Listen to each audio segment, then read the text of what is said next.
Video kana hanga dhumaatti dhaggeeffadhaa. Egaa walitti deebinaa warreen waa'ee Kowetii yeroo ammaa kanatti ijoollee baay'ee deemsaa jirti. Ijoollee dura hojjetanii gara Itoophiyaa galanii akkasumas Asharaa ijaa ofiraa qabanii Asharaa ijaatiin hin qabamu jechuudha. Itoophiyaadha ni darbu. Gaafa Kowetii seenan garuu Kowetiin seensisuu hin dandeessu jechuudha. Egaa akkuma beekamu kanaafuu qarshii keessan baasuun dura waan kana beekuu qabdu isiniin jedha. Egaa waan akkasiiti. Egaa akkuma argaa jirtanii Kowetii aadaa kamiin warreen Kowetii deemuun hin danda'ama, Beerut deemuun hin danda'ama warreen jettanii egaa hundumti keessanuu akkuma dhageessanii deemuun hin danda'ama jechuudha. Kan cufamee Dubaayidha. Dubaayyuu gaafa bultii 21 waan adda baasanii himuu jechuudha. Ammasti garuu Dubaay cufamtee jirti ni beektu. Egaa ashamaa harka fuunee hordoftoota kabajamtoota chaanal YouTube kanatti jalatti argamtanii jirtu. Bakka jirtanitti nagaan waaqessaniif haa baay'eetu jecha. Egaa yeroo baay'ee sagaleen kee baay'een dhagamu akkasuma waan itti jettu adda nuuf hin ba'u warreen jedhan baay'eetu jira. Ingidihi beektanii yeroo baay'ee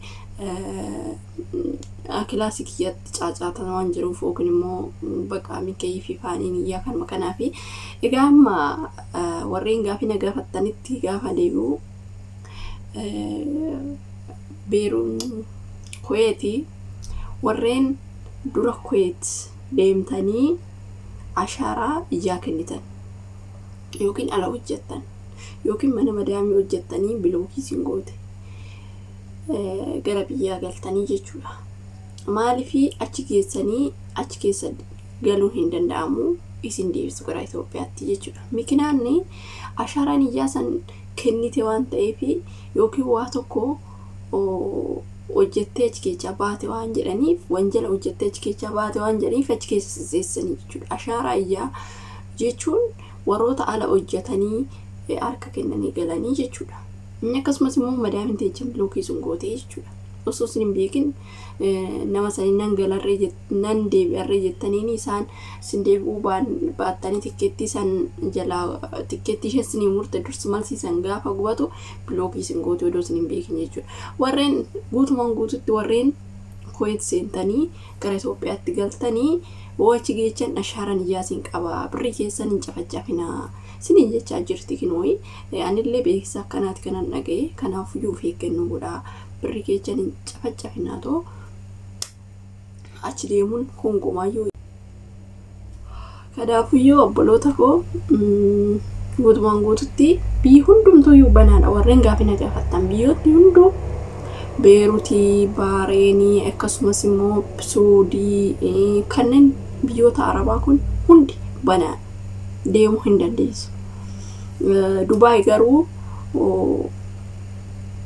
maaliif cufamte? Mikinaanni cufamteef maalidha warreen jettanii yeroo tokkotti beektanii dhiira nama 4,000 maal 4,000 biyya kana dhufanii asitti rakkatanii dhugaa dubbachuuf iddoo dhabanii jedhan iddoo makkaatti gadi ta'an. Kanaafiyyuu feekidhaan warra darbee jira warra oriijinaala darbee jira kuni ammoo wal baxabbatee. Kanaaf mootummaan amma kana sirreessutti amma waraqanni isaan ittiin dhufan sun sirratutti waraqanni kun asitti ganaa qoratamee sirrii moo sirrii miti kan jedhu tokko adda baafatee gara seera qabeessa gara seera amma yeroo ammaa kanatti shawwadaan baay'atee jira biyya keessatti.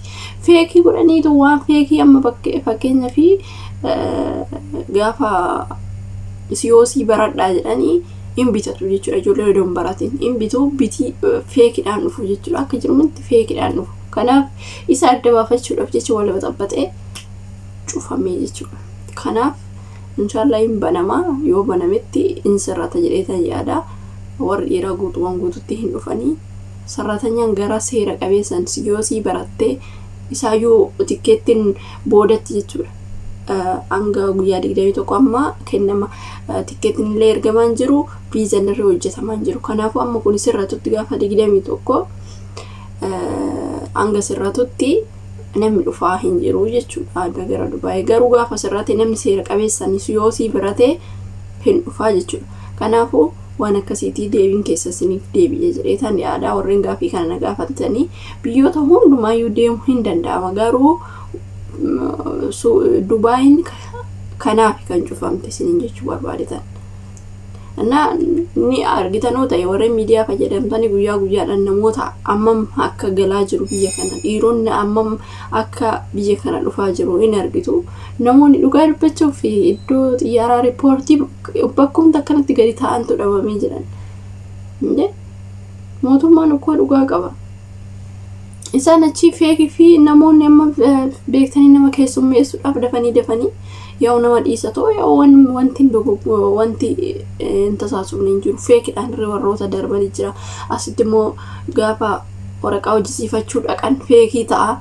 Kanaaf waan akkanaatii isiniin jedha.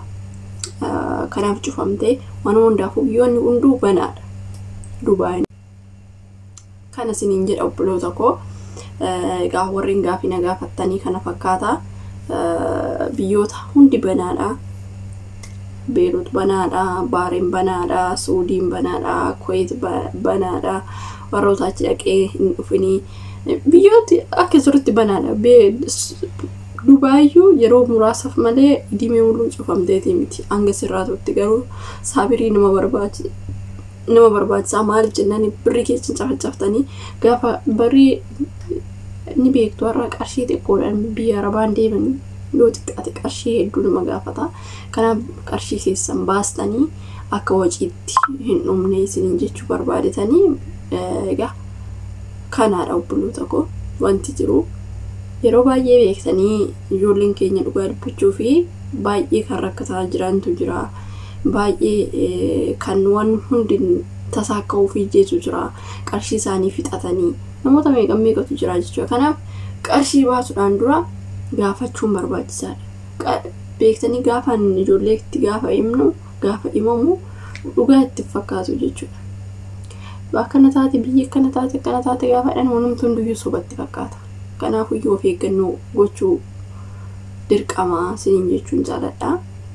Egaa waan akkanitti obboloota koo keessattuu immoo beektanii ijoolleen yeroo baay'ee biyya kana hojjettanii